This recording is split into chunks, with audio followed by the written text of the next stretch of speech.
Today is a quick video about lenses 50mm and 85mm for portrait photography. And also you will know all the reasons I use them for the portrait photography. And we're started right now.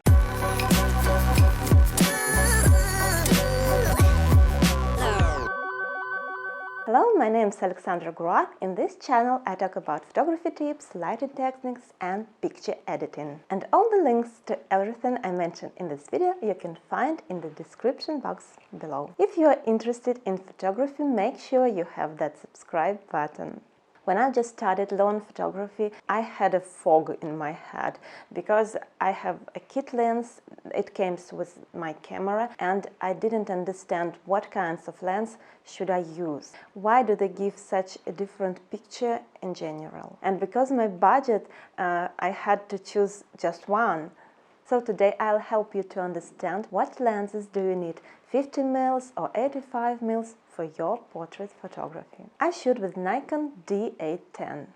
This is a full-frame camera and photo examples are from that full-frame camera. The portrait lens are the right focal length, like 85mm. This means that in order to change the composition you will need to move, so there is no zoom on that lens. And only one zoom is your feet. Classic portrait distance is to be between 85mm and 13.5 for classic full frame. But I'll also like to use 50mm. That lens is great for portraits in small studio. You can shoot the model up to the chest, above to the waist, up to the hips, above to the knees, full height.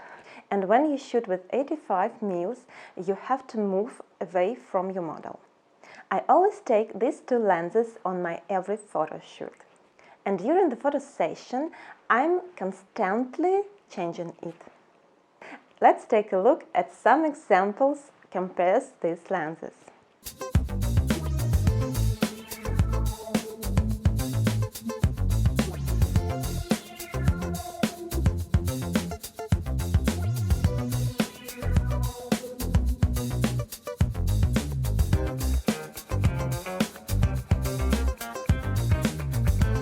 $85mm.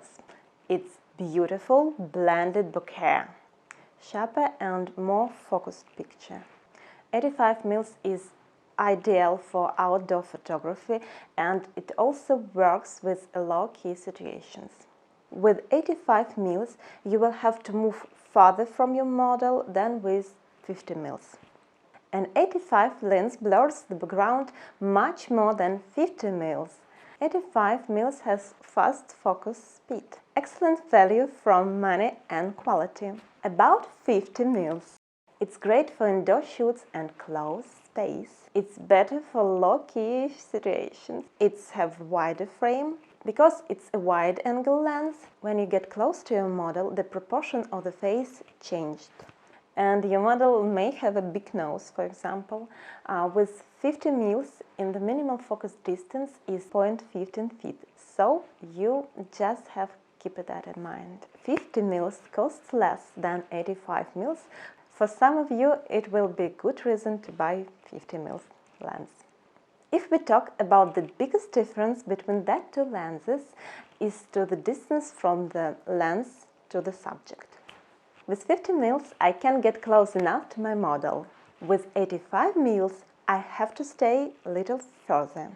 Many photographers advise not using in 85mm in small studios. But to be honest, I always use 50mm and 85mm in my home studio. Maybe because for my style of photography, because I like close-up portraits. That is why I always took all these lenses in my every photo shooting, and I also use 10.5mm macro lens. Let's see some samples photos.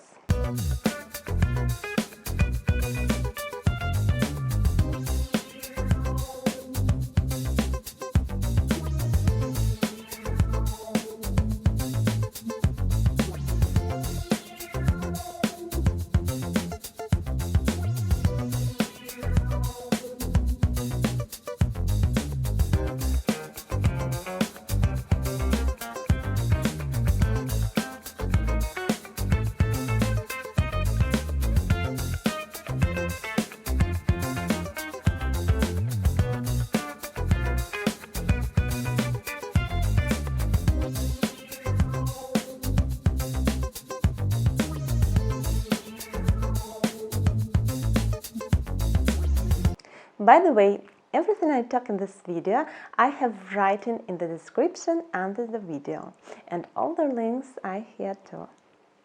The next episode will be about long exposure photography in home studio. I really hope this video helped you, so subscribe to my channel, and thank you guys, thanks for watching, and I'll see you next.